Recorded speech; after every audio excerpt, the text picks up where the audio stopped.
Hola, buenos días.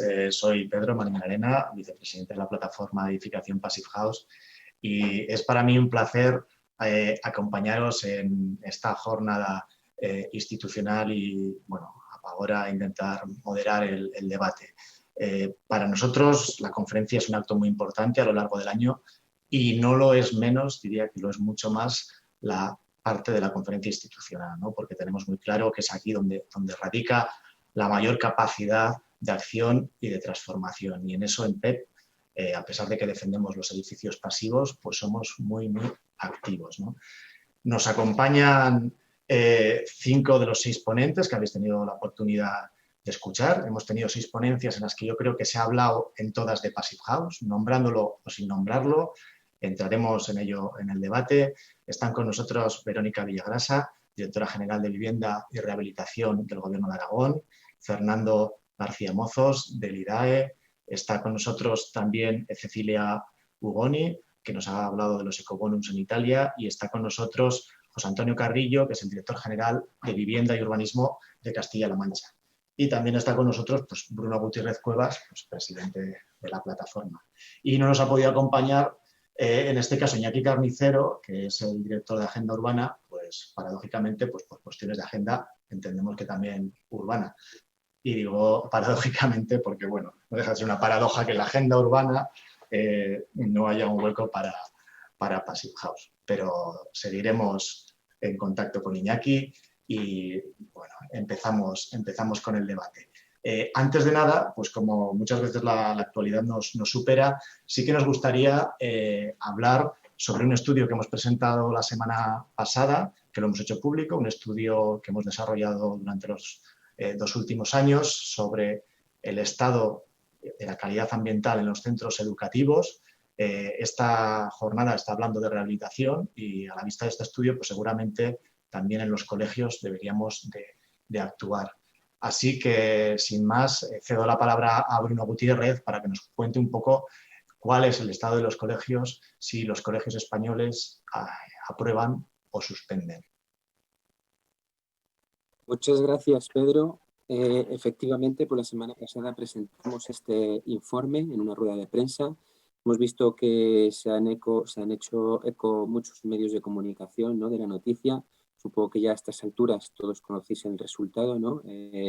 Hemos sacado un sobre 10 en esta asignatura, ¿no? En el confort de nuestros hijos, de los alumnos, ¿no?, en las aulas, ¿no?, en las clases.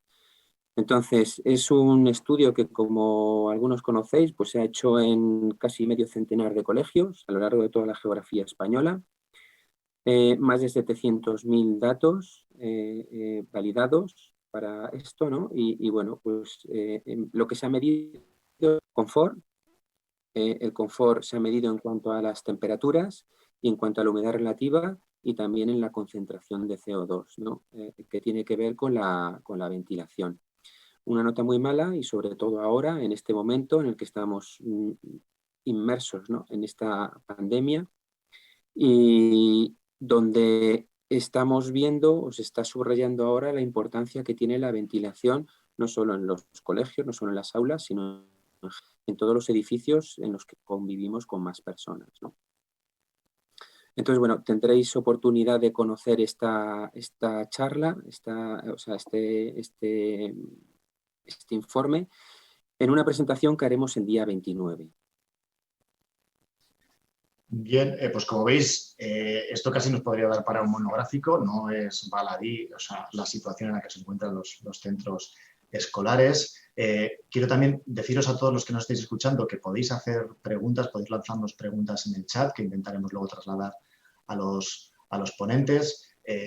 Como os decía, para nosotros estas jornadas son muy importantes.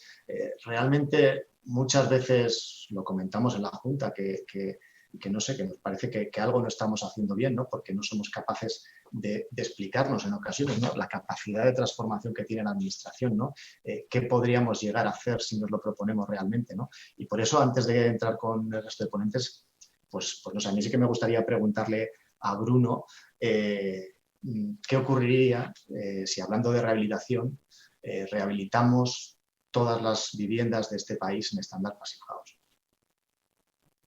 Bueno, pues imagínate, ¿no? Cuando estamos hablando que los edificios son responsables de un 40 y pico por ciento de las emisiones de CO2, pues, pues desde luego tendría una consecuencia clara al impacto en esas emisiones de CO2, ¿no? Estaríamos hablando que se reducirían, al reducir esa demanda de energía en un 90%, hablamos de un 90%, si actuásemos sobre los edificios, tanto en obra nueva como en rehabilitación bajo este estándar, estaríamos reduciendo en ese 90% el consumo de energía, que se traduciría en un ahorro económico, ¿no? Tendría un impacto directo sobre mejoraríamos también, por supuesto, la salud, ¿no? Tendríamos también una repercusión seguramente en el sistema sanitario, por supuesto por el tema, entre otras cosas, de la ventilación, ¿no? Porque ahora estamos aquí con la situación que nos ocupa, pero cuando esto esté superado, pues habrá gripes estacionarias, ¿no? Y también la ventilación será algo importante para mantener buena calidad del aire en el interior, ¿no? Y pues en definitiva la repercusión que tendría, ¿no? Un gran ahorro energético y gran impacto medioambiental en cuanto a emisiones de CO2.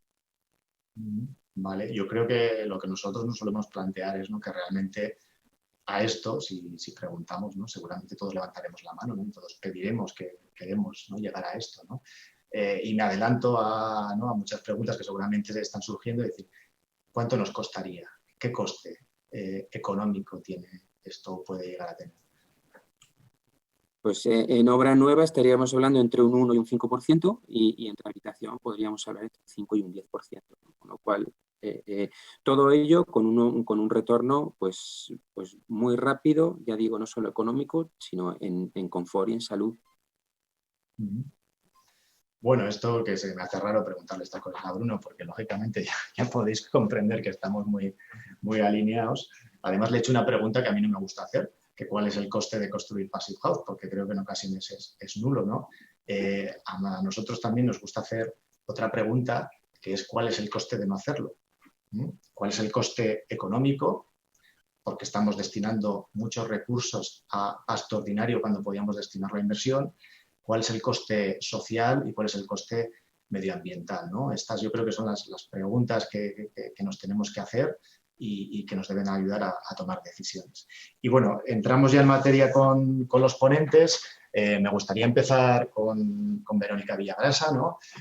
Para nosotros este tipo de ponencias son ponencias a las que le tenemos mucho cariño porque de alguna manera pues el Gobierno de Aragón es el fruto de esa siembra que nosotros hacemos en las jornadas institucionales, ¿no? Yo recuerdo en el 2016 en Pamplona cómo Teresa Navarro se sumó al manifiesto, ¿no?, al manifiesto que firmábamos por primera vez en aquel evento, en aquella conferencia, ¿no? Y lo importante no es que se sumara, además fue la última, recuerdo que fue la última en subir. Lo importante no es ni que fuera la última ni que lo firmara, ¿no? Lo importante es lo que después ha hecho el Gobierno de Aragón, ¿no? Y quiero decir también, porque quizás hoy nos esté escuchando gente que se acerca por primera vez a nosotros, ¿no?, como ocurría en el 2016 con el Gobierno de Aragón y con muchas otras administraciones públicas, que a pesar de que nos gustaría que fuesen más los ejemplos existentes, los hay, ¿no? Y voy a nombrar algunos y me dejaré bastantes, pero en Aragón tenemos los ejemplos que ya nos ha expuesto Verónica. También había algún proyecto por ahí que no sé en qué situación está para 180 viviendas en estándar Passive House de promoción pública. En Andalucía tenemos la rehabilitación de la Real Fábrica de Armas. En Barcelona, la rehabilitación de una escuela pública. En Bilbao tenemos 190 viviendas de protección oficial. En Logroño tenemos la rehabilitación del edificio del Ministerio de Hacienda o la Biblioteca de Mediana de Iregua, perdón. En Asturias, 20 viviendas de protección oficial. En Navarra tenemos un centro de salud, tenemos varios centros sociales y tenemos 524 viviendas de protección oficial para alquiler social. En Castilla y León pues tenemos la escuela infantil del municipio de Riovena, tenemos la rehabilitación de un pabellón en la Universidad de Burgos, una rehabilitación del Ayuntamiento de Bolbaite en la Comunidad Valenciana, 25 viviendas de VPO de la EMVS para alquiler social en Madrid, varias bibliotecas que están ahora en concurso o estamos en conversaciones con la AVS para intentar que las próximas actuaciones de protección oficial también sean el estándar Passive House. Quiero con esto también que los que se acercan por primera vez no piensen que hay poquitas cosas. Empieza a haber cosas, aunque nos gustaría que hubiese más. Y a Verónica, pues nos gustaría preguntarle sobre su experiencia, ¿no? De alguna manera, que te dirijas al resto de administraciones públicas que estén por ahí y les indiques, bueno, pues que evidentemente habréis tenido un trabajo duro, ¿no? Porque eso supone un esfuerzo, pero habéis formado a vuestros técnicos, tenéis ya experiencia y tenéis además ganas de seguir. Entonces, bueno, que nos cuentes con más detalle un poco el proceso y qué puedes decir a quien se está planteando el acometer este tipo de proyectos, ¿no? Pues desde el Gobierno de Aragón, bueno, como he comentado antes en la ponencia, se quiso ser un poco punta de lanza en el ámbito de la rehabilitación, en el patrimonio público, porque entendemos que además de fomentar la iniciativa de la protección oficial y de la nueva construcción, también debemos cuidar de nuestro propio patrimonio. Y no entendemos, en estos momentos y actualmente, no entendemos otra manera de cuidar de nuestro patrimonio en el caso de las rehabilitaciones que no sea a través de este tipo de estándares. ¿Por qué? Pues los beneficios los habéis relatado vosotros perfectamente. Además, no hay que contemplarlo como un gasto, ha de ser visto como una inversión, y una inversión cuyos beneficios los van a recibir directamente los ciudadanos que van a acceder a esas viviendas que nosotros rehabilitamos bajo estos estándares. En cuanto al resto de administraciones que todavía no se han subido al tren de lo que es el estándar Passive, yo solo puedo hacer que animarles y que se crean estas iniciativas, que logremos ir por una vez en lo que va de vida, logremos ir un poco por delante del desarrollo de la sociedad. La iniciativa privada nos lleva muchos pasos por delante, la administración siempre suele ir un poco a remolque del movimiento de la sociedad, y yo creo que en este caso debemos ir por delante, porque al final está en primer lugar está el beneficio de la salud de las personas que van a acceder a esas viviendas. En la comunidad autónoma, en el Gobierno de Aragón, ha sido una experiencia muy satisfactoria, tanto la formación del personal, que me parece que es fundamental, el poder dar acceso al personal, a los funcionarios, a este tipo de formación, como la difusión, el conseguir que ya no seamos nosotros, Gobierno de Aragón, quienes digamos que qué bien funcionan, sino que los propios ciudadanos que están viviendo en esas viviendas puedan decir lo a gusto que se encuentran y los beneficios que han encontrado. Y me gustaría que en próximos proyectos pudiéramos contar con el testimonio de las personas que van a acceder en lo que queda de año a las viviendas ya rehabilitadas en Teruel y Alcañiz. Me encantaría, porque además en lo que es el entorno de la comunidad autónoma, yo creo que no habría un mejor lugar para emplazar las viviendas rehabilitadas en formato Passive House. Teruel y Alcañiz yo creo que se caracterizan por ser de los lugares más fríos y con un clima más extremo en la comunidad autónoma, y van a ser de los que mejor se van a beneficiar de esta intervención. Por eso me encantaría que pudiéramos escuchar el testimonio de estas personas. Y luego también creo que es muy importante, como administraciones públicas, que fomentemos la investigación, el conocer esos retornos que nos provocan el invertir en formato Passive. El retorno a nivel sanitario, como comentaba Bruno, a nivel económico y a nivel de confort. Estas cuestiones son cosas que nos tenemos que plantear en coordinación con las universidades. En nuestro caso, con la Universidad de Zaragoza, estamos trabajando en ese sentido, y creo que es fundamental y lo que nos va a llevar a camino del éxito. Vale, muchas gracias, Verónica. Bueno, ya podéis comprobar que no pasa nada, que se puede hacer Passive House y además es hasta gratificante, ¿no? Creo que estas actuaciones, estas y muchas otras, son las que representan una parte de la acción, ¿no? Que es una parte de la que tenéis seguramente las administraciones para actuar en vuestras actuaciones concretas, ¿no? So that you can make specific actions. Perdón, que se me está cortando el audio. So that you can implement. Perdón.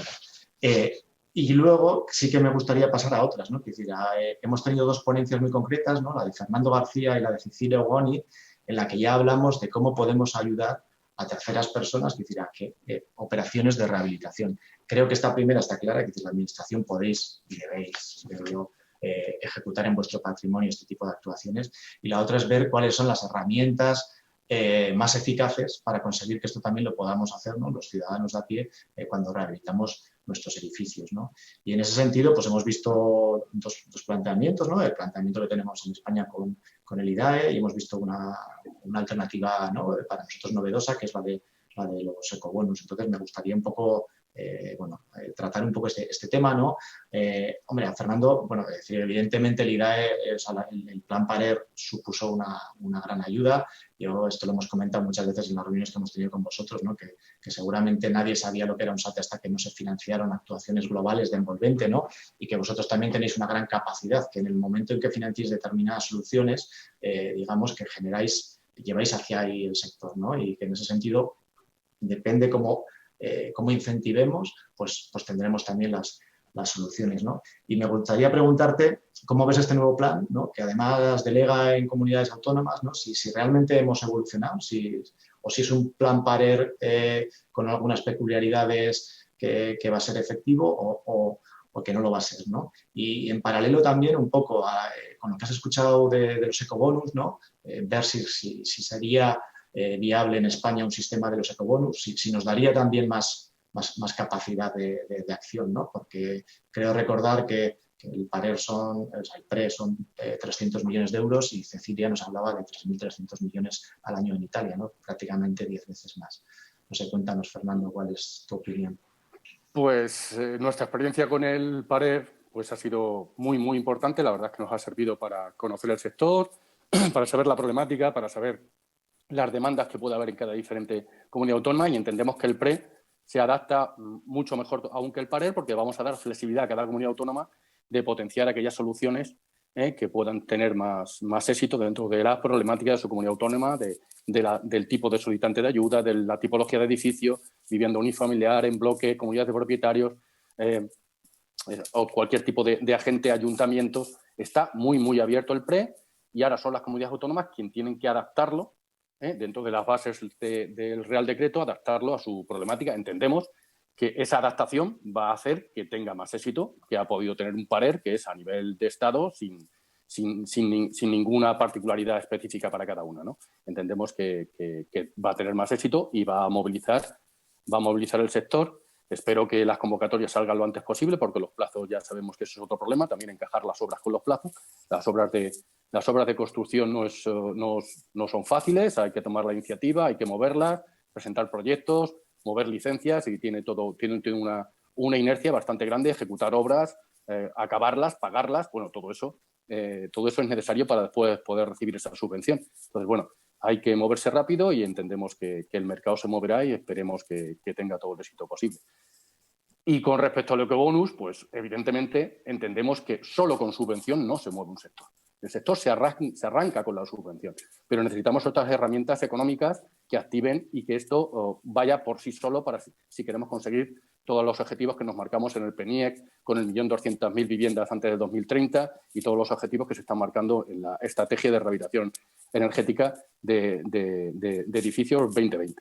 Entonces, necesitamos que existan herramientas financieras, fiscales, que la gente vaya a un banco y el banco le preste dinero entendiendo que eso va a tener un beneficio y que no se mire como cualquier otra inversión, que ese tipo de inversiones en eficiencia energética y renovables tengan unas desgravaciones fiscales como puede ser el tema de ecobonus. Entendemos que para lanzar el sector se necesitan subvenciones, para que se mantenga el sector se necesitan herramientas financieras y herramientas fiscales como puede ser el ecobonus y, por supuesto, hemos apostado por ello, no solamente desde el IDAE, en el ERES está contemplado y en muchísimas herramientas que se han puesto encima de la mesa como ejemplo a seguir, entendiendo que no es la misma problemática Italia que España. O sea, tenemos una organización diferente, administrativa, legal, todo eso parece que todo es replicable, pero no es tan replicable. O sea, hay que adaptarlo a toda nuestra problemática, ¿no?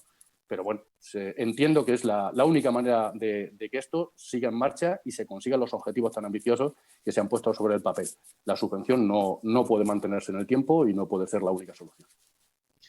Muy bien, gracias, Fernando. Perdona un momento, Pedro. No sé si puedo intervenir. Yo es que mencionabas antes, Fernando, hablabas sobre que las ayudas que han venido hasta ahora han sido fundamentalmente orientadas a la envolvente, ¿no?, del edificio. La demanda ha habido. La demanda que ha habido ha sido de envolvente. Sí. La demanda de envolvente y las ayudas han ido a la envolvente, ¿no?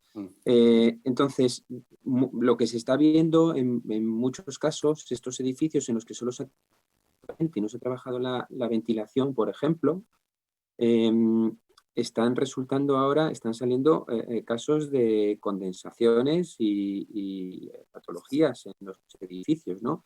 Entonces, a mí me surge la pregunta de si esto se tiene en cuenta en este nuevo programa de ayudas.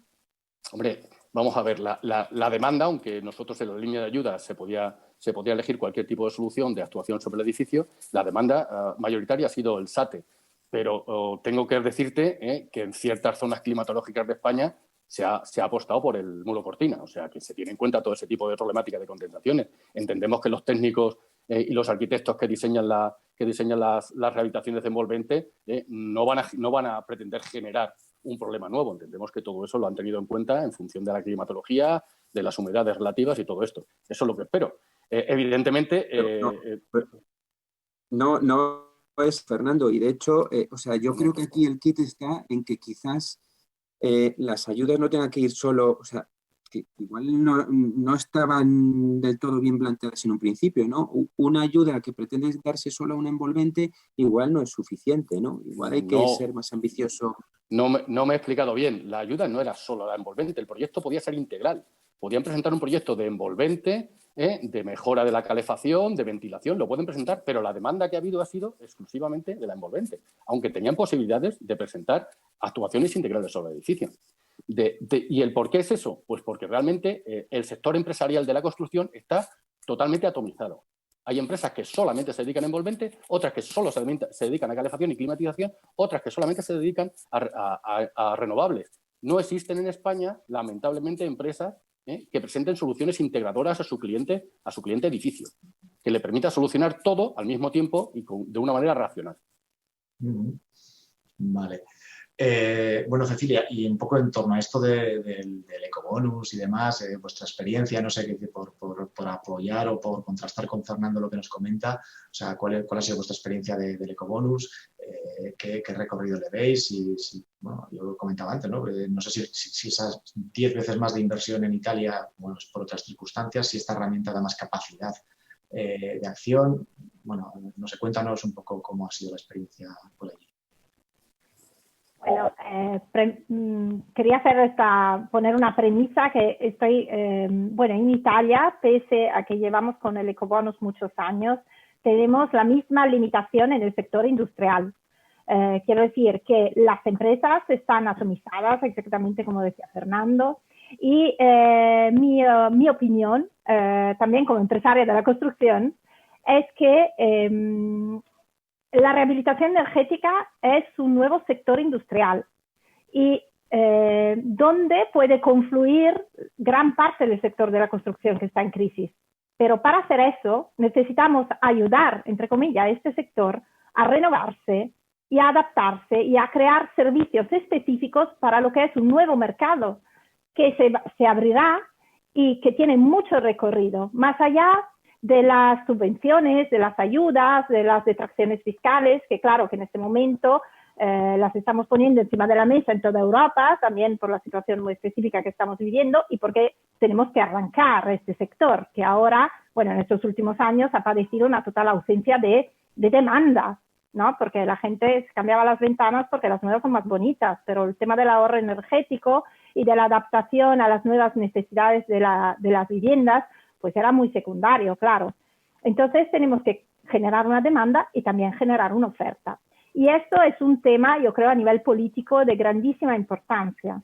El esquema del ecobonus tiene la ventaja que obliga distintos ministerios a colaborar, porque claro, tenemos el Ministerio de Hacienda que en Italia tiene que hacer sus cálculos y efectivamente ver que merece la pena renunciar a parte del IRPF que recibe, pero ¿quién puede hacer los controles para averiguar que estas detracciones fiscales están bien utilizadas, ¿no? Que el ecobonus efectivamente va a premiar y apoyar determinadas intervenciones de cierto nivel técnico, lo que más o menos decía Bruno. Pues eso no puede ser el Ministerio de Hacienda, que no tiene estas competencias, tiene que colaborar con el Ministerio de Desarrollo Económico, se llama en Italia, el Ministerio de Industria y Transportes, que es el que tiene las competencias sobre viviendas específicamente. Y esta colaboración es evidentemente compleja, hay que planificarla, organizarla, generarla y que tenga un desarrollo durante muchos años. Bueno, el esquema del ecobonus responde a lo que la Unión Europea en el documento también que ha sido publicado en los últimos días, ¿no? La Renovation Wave Initiative, pide, ¿no? Que para lo que es la rehabilitación de vivienda, la rehabilitación energética de vivienda, haya herramientas de financiación que sean fáciles, atractivas y accesibles. Utiliza estas tres palabras. Y el ecobonus responde a estas necesidades. ¿Por qué entonces en Italia todavía no tenemos una tasa de rehabilitación energética altísima y de mucha ambición, ¿no? Porque el tema también es eso, que igual se hacen las obras, pero el ahorro energético no es el que se esperaba, es un poquito menor. Bueno, primero yo creo, y eso son cosas que pongo encima de la mesa porque creo que una replicación de este sistema podría, digamos, hacer tesoro también de lo que hemos hecho mal, ¿no? Para que, claro, Italia ha sido un poco pionera en esta herramienta, pero yo sinceramente creo que en España se podría utilizar, por lo que también conozco vuestro país, en que he estado trabajando muchos años. Entonces tiene muchos parecidos, se podría posiblemente replicar, se podrían evitar estos errores. Bueno, primero hace falta un plazo temporal amplio, tener una visión a 10 años, porque como decía antes, no es solo necesario despertar una demanda, sino es necesario darle la posibilidad a la oferta de organizarse, de aprender, de innovarse. Y eso es muy importante. Entonces, tenemos que tener un plazo de 10 años. Y no puede ser, como ha sido en Italia hasta ahora, que el ecobonus en diciembre de todos los años caduca, ¿no? Y entonces en noviembre sabemos que lo vamos a tener un año más. Claro, pero de esta forma es muy difícil que realmente el mercado se organice, invierta en innovación, en generación de nuevos servicios, etcétera, porque el horizonte temporal es muy cortito, entonces no se sabe lo que va a pasar después. Entonces, es importante que esto esté introducido en una estrategia de largo plazo. Segundo, el ecobonus está muy orientado a apoyar específicas tecnologías, ¿no? Y eso puede que no esté tan bien, porque efectivamente, como decíamos antes, pues, por ejemplo, el aislamiento envolvente está muy bien, pero claro, según el edificio, tiene que haber un proyecto de calidad que integre también otras tecnologías. Entonces, algo que se está planteando ahora es si poner, ya no decir, pues mira, sobre la específica componente tecnológica te voy a dar una detracción o no sé qué, sino sobre el resultado de ahorro energético completo que se va a obtener. Y estas detracciones también podrían estar proporcionadas al resultado que voy a lograr. Porque ahora mismo en Italia tenemos un paquete de 30 diferentes, como decía antes, detracciones fiscales con distintos porcentajes según la tecnología, pero no según el resultado de ahorro energético y de calidad que voy a obtener. Claro que hacer esto segundo es muy complicado, ¿no? Porque tenemos, bueno, evidentemente tenemos unas normas, pero ya es cuestión de poder valorar un proyecto en su complejidad. Y entonces esto es otro tema. Tercer punto, y acabo, porque si no, son los controles. O sea, algo como lo que está pasando en Italia está muy bien, pero es la crítica un poco que hemos hecho también a la ley. Hemos puesto muchos millones encima de la mesa, pero nada para los controles. Y sin control, el mercado corremos el riesgo de que el dinero no esté gastado como debería. Y los controles hacen bien a las empresas más serias, ¿no? Que evidentemente que hacen las cosas como hay que hacerlas. Entonces, no es cierto que el mercado no quiere tener los controles. Los controles son garantías para todos, también para quien trabaja en este campo. Y entonces es muy importante, mientras se diseña la ayuda, el incentivo, también pensar en cómo vamos a controlar que efectivamente estos resultados estén alcanzados y las cosas se hagan bien como hay que hacerla. Última cosa, yo hablaba efectivamente de 3.000 millones, si no recuerdo mal. Estas son las inversiones generadas del incentivo, pero no es el incentivo. Entonces, si yo tengo un incentivo que igual cubre el 10%, no lo sé, pues también puedo calcular que me active un mercado con inversiones mucho mayores. Entonces, yo creo que sí que podría ser una cuota sobre la que se puede trabajar para utilizar la herramienta parecida, digamos, adaptada al ecobonus para poner en marcha lo que es un proceso muy largo. Tenemos muchos años delante porque la tasa de rehabilitación es muy baja en toda Europa y además tenemos que hacer que estas rehabilitaciones sean muy eficientes y ya dejar de pensar que me cambio la caldera con una que funciona muy bien, pues estoy haciendo rehabilitación energética. Eso ya no. ¿No? Eso ya es el pasado. Ahora el concepto tiene que ser completamente diferente y más adecuado a las criticidades de nuestros tiempos. Muchas gracias, Cecilia. Yo recojo algunos conceptos de los que has comentado, ¿no? Porque creo que en PEP los compartimos y también así se los trasladamos en su momento a Vidae, ¿no? Has hablado de ayudas al sector, o sea, de ayudar al sector. Estamos convencidos de que la vía esta de las subvenciones genera un efecto tractor en el sector, o sea, depende que subvencionemos, será lo que potenciemos, ¿no? Has hablado de límites, que para nosotros es fundamental, y has hablado de dos cosas que esas sí que las tenemos súper claras, ¿no? Resultados y control, ¿no? En ese sentido, hemos de decir que si nosotros nos dejara, o sea, nosotros digamos qué o qué tipo de ayudas creemos que se debieran de conceder, pues ayudas creemos que a la excelencia exclusivamente, ¿no? O sea, para nosotros se nos queda corto, por ejemplo, que aquí con una reducción del 10% y con una mejora de una letra, estemos destinando una subvención del 35%, ¿no? Yo creo que deberíamos de superar estas cosas, ¿no? Que nos dedicamos a hacer rehabilitaciones en Standard Passive House, nos queda corto que nuestros edificios están por encima de una A, ¿no? Y no se pone en valor ese esfuerzo que muchas veces no es económico, que muchas veces es solo conocimiento, técnica y control en obra, y que nos permite obtener unas prestaciones muy superiores, ¿no? Esos ahorros que os decía Bruno, con unos incrementos de costes muy reducidos, del 5 al 10%. En el fondo que estamos hablando es buscarle la mayor rentabilidad a ese dinero público que, por desgracia, escasea, ¿no? Exprimir ese euro al máximo, ¿no? Porque tendremos los mayores retornos, ¿no?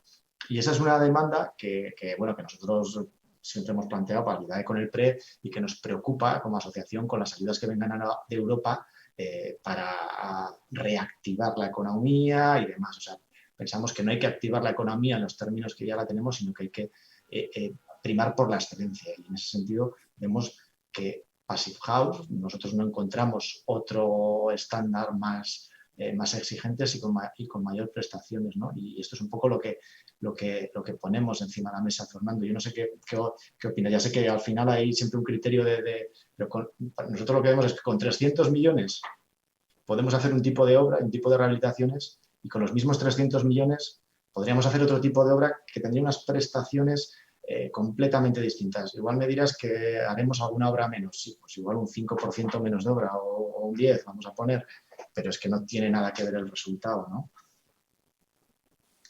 Hombre, yo lo que te puedo decir es que esa pretensión está cubierta en el PRE. Realmente se da mucha más ayuda a aquel que consigue 2 saltos de letra. La letra A integra energías, no solamente están las soluciones pasivas, está la incorporación de las energías renovables también como solución. Todo eso está premiado con más ayuda. Eso que el ecobonus no recoge, el PRE lo recoge. Si haces una solución básica, 35%. Si vas más allá, 20, 15, pum, te voy dando más dinero porque se buscan los proyectos de excelencia. Otra cosa es que el mercado no pida ayudas para ello. El problema es que el mercado no demanda esa excelencia. No que las ayudas no estén vinculadas a esa excelencia. Están vinculadas, lo buscamos, es nuestro deseo, es lo que aparece en todos los papeles, es lo que nos dicen en Bruselas, es lo que cualquier técnico le encantaría. Una vez que has pasado por el edificio, que el edificio se quede perfectamente desde el punto de vista energético y de confort. Pero no hay demanda de ese tipo de soluciones. Son soluciones parciales. La demanda es la solución parcial. O cambio la caldera, o mejoro la envolvente, o pongo una solar, o hago una geotermia. Nadie presenta proyectos de, pues ya que hago una inversión de la geotermia, primero voy a mejorar la envolvente y haré una geotermia con una potencia inferior. Y estaré haciendo redondo. Y además le pongo una fotovoltaica de apoyo. Eso está premiado en el PRE. Está premiado con más ayuda. O sea, existe una ayuda básica del salto de letra, pero está premiado. Pero hay demanda en el mercado, lo vamos a ver. Vamos a ver si dando más ayuda realmente se presentan mejores proyectos. Eso está considerado. Lo presentasteis vosotros como propuesta antes del diseño del PRE y os contestamos de que eso estaba considerado. El nivel de ayuda puede ser mayor, puede ser menor, pues ya veremos. Vamos a ver qué resulta. Vamos a ver si el mercado realmente presenta proyectos de calidad porque se le da más ayuda. Eso lo estamos buscando y eso es lo que pretendemos. Eso es nuestro objetivo. Pero también tenemos que dar cabida al que no tiene dinero o al que tiene su solución realmente es aplicar una tecnología. No podemos decir que solamente se pueden presentar proyectos en donde se aplican mejoras en envolvente, en instalaciones y además renovables, que es la solución ideal. Damos más ayuda al que lo hace, pero el que no puede hacerlo o no quiere hacerlo, pues también le damos una ayuda, aunque sea menor. Gracias, Fernando. Vamos mal de tiempo y claro, no quiero dejarme a José Antonio Carrillo, que está también aquí esperando. Hemos de reconocer que la ponencia de José Antonio para nosotros nos gusta mucho, ¿no? Porque de alguna manera representa otra visión, ¿no? Otra visión que no está lejos de la nuestra, ¿no? Que el estándar para nosotros no es más que un estándar, básicamente es una herramienta, ¿no? Para conseguir los objetivos, ¿no? Objetivos que solemos resumir nosotros en 5 palabras, que es vivir mejor con menos energía, y que José Antonio pues, nos ha recordado que todas estas cuestiones pues, también están recogidas en la Constitución, ¿no? Pues creo que está bien, ¿no? Que nosotros vemos el Passive House también como tú detrás de muchos conceptos, ¿no? José Antonio, pero bueno, al margen de eso, que está muy bien y como ya sabes que nosotros somos gente más bien de acción, lo que nos gustaría es preguntarte, no de si estás convencido, que creemos que efectivamente lo estás, sino de cuáles son los proyectos reales que vais a acometer en vuestra comunidad en un futuro próximo. Bueno, pues aparte de saludaros a todos, sí que quería, después de oíros, daros una perspectiva efectivamente desde una comunidad autónoma como Castilla-La Mancha que, como bien dices, pues casi se acaba de incorporar al PASIF. Sabéis que nos adherimos en 2019 a vuestra plataforma en Burgos y que lo ha sido fruto de experiencias como la que nos ha contado Verónica, que desarrollaron en Aragón, que está desarrollando ahora ella y que hizo antes su antecesora, Maite Andreu, y también del que vosotros nos habéis transmitido desde la plataforma.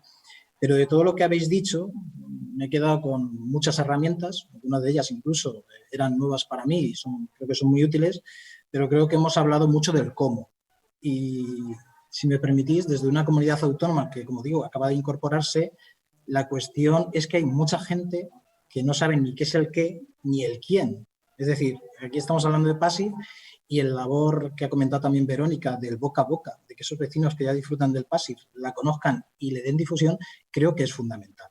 Yo en mi comunidad autónoma estamos ahora mismo iniciando varios proyectos que ahora os comentaré, pero la sensación que tenemos después de hablar con promotores, con todos los agentes involucrados, es que hay un gran desconocimiento sobre el tema. Sí que es cierto que actuaciones y actos y eventos como el que estamos haciendo aquí y otras jornadas ayudan en esta línea, pero hay un gran desconocimiento sobre el tema. Nosotros, cuando yo era director general de vivienda, ahora soy director general de planificación territorial y urbanismo, que también sigo teniendo vinculación con la materia, las ayudas que dimos dentro del Plan Estatal de Vivienda de rehabilitación, de eficiencia energética, no llegaban ni a un 15% de la comunidad autónoma. Y ya no estoy hablando, fijaros que estáis hablando vosotros de en qué sentido hacerlas de manera integral, en qué sentido hacerlas de manera universal, no solo envolventes, todos los parámetros. Pues nosotros un 15% la comunidad autónoma. Sin embargo, de accesibilidad, por las dinámicas del mercado, fundamentalmente las empresas que se dedicaban al tema de los ascensores, un 80% de las ayudas. Y sí que puedo decir que exprimimos los fondos del Ministerio de una manera eficaz. Entonces, eso dibuja una situación de que hay un gran desconocimiento. Ya habéis dicho, habrá que ver cómo se comporta el mercado. El mercado es demanda y oferta. Son ciudadanos, personas que viven en sus casas y empresas, que lo habéis dicho muy bien, están atomizadas. Cada una se dedica a lo suyo, nadie de una manera integral. Pues bien, el esfuerzo, lo tengo que decir desde nuestro punto de vista y sobre todo los que empezamos a andar en este mundo como Castilla-La Mancha, es hacer una labor de difusión general de esta materia. Y la difusión, insisto, no solo son jornadas, sino es explicarle a la gente lo que es y sobre todo plasmarlo ya en instrumentos que tengan una eficacia práctica. Sí que es cierto que el título de la conferencia, y además os lo agradezco porque fue muy provocador, era recoger en una norma tan importante como nuestra Constitución todos los valores de salud, medioambientales y de derecho a la vivienda, que al final son los que plasma el PASIF, con esa frase de 5 palabras que habéis comentado, pero todo eso, estoy de acuerdo, hay que plasmarlo en acciones positivas. Y las primeras son, primero, demostrar a las administraciones públicas, como lo ha hecho el Gobierno de Aragón y como lo ha hecho el Gobierno de Castilla-La Mancha, que estamos involucrados con la materia. Cualquier actuación que hagamos nosotros en materia de vivienda tiene que tener una componente de eficiencia energética e incluso un paso más allá, que es llegar a edificios de consumo casi nulo. ¿Cómo lo hacemos? Pues nosotros ya estamos trabajando, como sabéis, en pliegos. Para todas las licitaciones que hagamos de suelo para vivienda pública van a ir con la componente Passive House. Entonces, ya es un antes y un después. No va a haber una promoción de vivienda pública que no reúna sus condicionantes. ¿Qué es lo que queremos? Pues ante ese desconocimiento general del sector, poner un ejemplo, como hizo Aragón, de que esto es posible. Y que además, con los costes que habéis dicho, la administración pública hasta lo puede hacer. Lógicamente, de la mano de los agentes privados. Pero si nosotros podemos hacerlo, y por eso queremos hacer este ejemplo, y será la ciudad de Toledo, estamos trabajando ya en él, y el modelo es las viviendas que ha comentado Verónica de la Comunidad de Aragón, pues es posible. Pero es que en Aragón hay otra serie de ejemplos, que os ha comentado también la directora, de promociones privadas que han demostrado que son posibles. Nosotros estamos contando ya a los promotores de vivienda privada que es posible hacer PASI y con esos costes. Y que además eso redunda mucho en el beneficio de sus ciudadanos. O sea que en ese sentido es importante. Pero nosotros, si se me permitís, desde el punto de vista que nos corresponde, tenemos que hacer mucho más. ¿Y qué es lo que estamos haciendo? Pues fundamentalmente el tema normativo. Lo habéis comentado antes. Estamos haciendo una revisión de la normativa, tanto de vivienda, en la cual, lógicamente, con todas las competencias estatales del Código Técnico, etcétera, etcétera, sí que las comunidades autónomas tenemos que asentar estos modelos de eficiencia energética. Y luego también la parte que ahora me ha tocado a mí, que es la parte de urbanismo y de ordenación territorial, creemos que también en urbanismo, algo de lo que no se habla mucho, y tú lo sabes bien, Pedro, que tú eres una adalid en ese sentido, queremos hacer también una mención específica a las normas de urbanismo, a que desde el urbanismo se pueden ya consolidar estos modelos desde el inicio. En muchos sentidos, por ejemplo, sabes que ahora estamos trabajando modelos como el de Navarra en el tema de los cómputos de edificabilidades con el tema de las envolventes. Hay actuaciones de rehabilitación que, lógicamente, con las envolventes pasan edificabilidades. Y los planes de urbanismo en ese sentido son bastante rígidos, ¿no? Pero eso necesita, lógicamente, de una norma que los actualice, ¿no? Y en eso estamos trabajando en un sentido fundamental. Y luego, por otra parte, ya quizás sean reivindicaciones desde las comunidades autónomas, que lo comentábamos antes, y hemos llevado siempre a los distintos órganos del Estado, distintos ministerios que trabajan en la materia de vivienda y de eficiencia energética y de urbanismo también, pues temas como el que ha comentado antes Fernando, importantísimos, es el de la fiscalidad. Si estamos hablando de cómo se comporta el mercado y en términos de demanda de ciudadanos, no puede ser que la fiscalidad al final sea una penalización a este tipo de actuaciones, cuando por otro lado estamos haciendo medidas de fomento, son medidas contradictorias, por un lado fomento y por otro penalización fiscal, y en este sentido creo que la reivindicación tiene que ser nítida y clara hacia el Estado.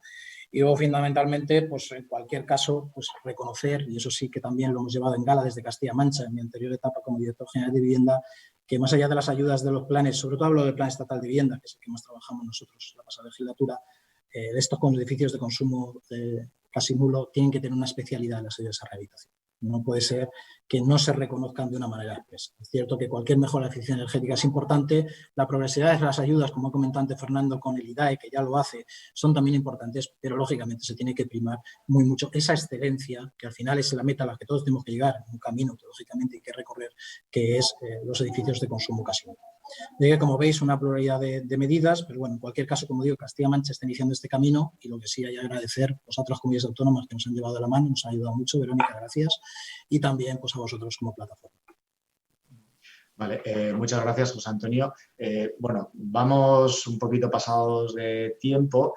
Antes de que se me pase, quería decirle a Fernando, porque igual nos ha malinterpretado, nosotros estamos encantados con el PRE y con los 300 millones del PRE y además esperamos presentar muchos proyectos integrales con soluciones pasivas y muy eficientes y poder disfrutar de esas ayudas, ¿no? Pero también ya lo comentábamos antes, bueno, que ya nos conoces y evidentemente nosotros en esa apuesta pues, por la excelencia somos un poco pepito grillos y es la labor que creo que nos toca como plataforma, ¿no? Pero eso que quede claro, vamos, que no haya duda en ese sentido, como siempre abiertos a seguir colaborando. Bueno, en base a lo que decía José Antonio, sí que me gustaría, por un lado, decir que bueno, José Antonio hilaba antes con algunos conceptos de la Constitución y me imagino, José Antonio, que la educación también está recogida por ahí, ¿no? Y esto de la educación lo comento pues porque Bruno ya nos ha contado esto del estudio de los colegios y aquí sí que también nosotros vemos, ¿no?, otra necesidad de tener un plan de actuación global, a medio plazo, porque esto no lo vamos a resolver en 2 días, pero lo podemos resolver, pero sí que necesitamos ahí mirar la acción, ¿no? Y bueno, no sé qué opináis, lo dejo en el aire, pero qué opináis en cuanto a si seremos capaces, ¿no?, de realmente acometer esto, que a nosotros nos gustaría que la realidad fuera otra, pero que ahí están los datos, son 700.000 parámetros y bueno, pues esto es una realidad, para nosotros no es un problema. El problema, como siempre, será que queramos mirar para otro lado, ¿no? No sé si opináis algo al respecto. Lo dejo abierto a quien quiera contestar.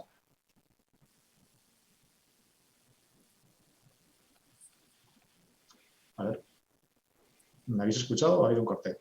No, te he escuchado. Yo no tengo. A ver, yo muy breve, no me quiero repetir. Si seremos capaces o no depende de los que estamos, entre otros agentes de los que estamos aquí.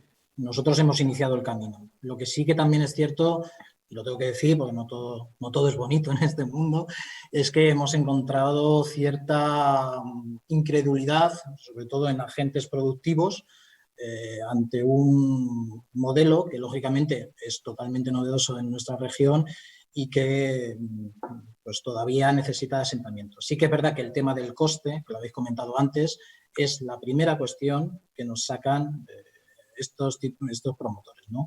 Fijaros que hemos comentado ejemplos como el de Aragón, que se lo hemos puesto en manifiesto y tal, pero creo que es una labor ardua y dura y que lógicamente pues tiene que ir acompañado de otras medidas como las que ha comentado Fernando, de ayudas, fiscalidad, etcétera, para que todos podamos ir a este camino.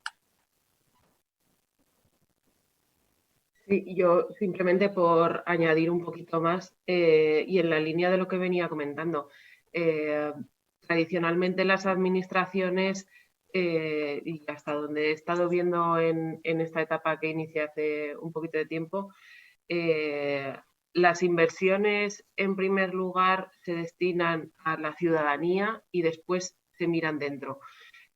Con respecto al PRE que ha explicado perfectamente Fernando, como no podía ser de otra manera, en Aragón lo estamos estudiando para poder trabajar y poder invertir en patrimonio propio, en la mejora en colegios, en centros de salud, etcétera, en diferentes infraestructuras, pero tenemos ese defecto de, bueno, es que si restamos de todo el capital presupuestario que tenemos para destinar al patrimonio del Gobierno de Aragón, a los diferentes edificios, no vamos a poder destinar ayudas a los ciudadanos. Pues que la inversión para el patrimonio del Gobierno de Aragón sea muy pequeña, aunque sea algo porque hay intervenciones que hay que hacer inevitablemente, y el resto primero que se vayan destinados a la ciudadanía. Luego, cuando ya tengamos arreglada toda la ciudadanía, ya empezaremos a arreglar nuestra casa, aunque y os puedo dar fe en estos momentos, entre aire por las ventanas y las condiciones de trabajo quizá no sean las más confortables. Pero lo que percibimos desde aquí y trabajando en coordinación con los compañeros que gestionan el PRE aquí en Aragón, estamos viendo eso, que se destina mayoritariamente la capacidad presupuestaria a sacarlo fuera, a que sea el ciudadano el que consiga la mejor confortabilidad en su casa y que luego ya nos miraremos nosotros dentro. Vale. No sé si alguien quiere añadir algo y si no, pues me imagino que seguro que Bruno tiene... Pues Sí, antes de cerrar, yo quería añadir algo. Creo que o somos capaces, o bien somos capaces de hacerlo ahora, en los próximos, este año, próximo año, o ver realmente, porque corremos el riesgo de perder el tren, porque lo que está pasando a nivel europeo con el Recovery and Resilience Facility, no sé cómo lo tenéis traducido al castellano, eso, y con esta ola de rehabilitación, la iniciativa sobre la ola de rehabilitación, pues yo creo que es el momento perfecto para encontrar los recursos y invertirlos bien. Entonces, es ahora que tenemos que insistir y apostar por las estrategias a largo plazo de rehabilitación, utilizar todos estos instrumentos, hacer planes integrados y nosotros, los operadores del mercado, tenemos que tener el valor de apostar, de invertir en la creación de nuevos servicios, nuevos productos, para que los proyectos sean cada vez de más calidad. Pero es ahora el momento. Yo trabajo en este mundo desde hace, 15 años y siempre me encontraba, ¿no?, hablando sola. Y ahora ya no es así, ¿no? Yo creo que lo podemos compartir eso. Ahora el tema está encima de la mesa y de las mesas más importantes, y ahí donde se decide dónde va la pasta de verdad, lo digo mal. Y yo creo que ahora es el momento y nos lo tenemos que creer, porque si empezamos a tener dudas nosotros ya, ya no lo vamos a conseguir.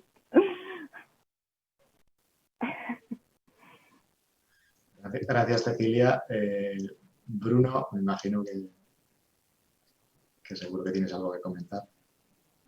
No, pues que efectivamente, ¿no? Pues sobre los colegios está visto que tenemos que trabajar, y por eso, pues bueno, desde la asociación lo que estamos haciendo tenemos un programa muy ambicioso, ¿no?, de contactar con las administraciones, tanto a nivel nacional como a nivel autonómico, para lo que decía Pedro antes, ¿no?, que esto no sea un problema, sino que nos pongamos en marcha con las soluciones, ¿no?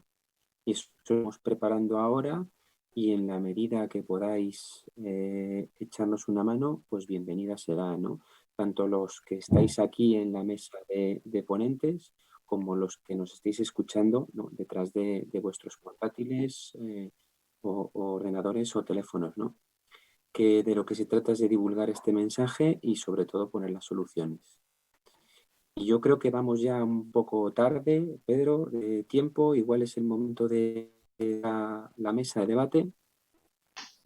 Bueno, por tiempo nos hemos pasado, pero bueno, había debate y no es cuestión de cortarlo, ¿no? Yo creo que seguramente la gente ha seguido escuchando, pero bueno, evidentemente vamos fuera de tiempo.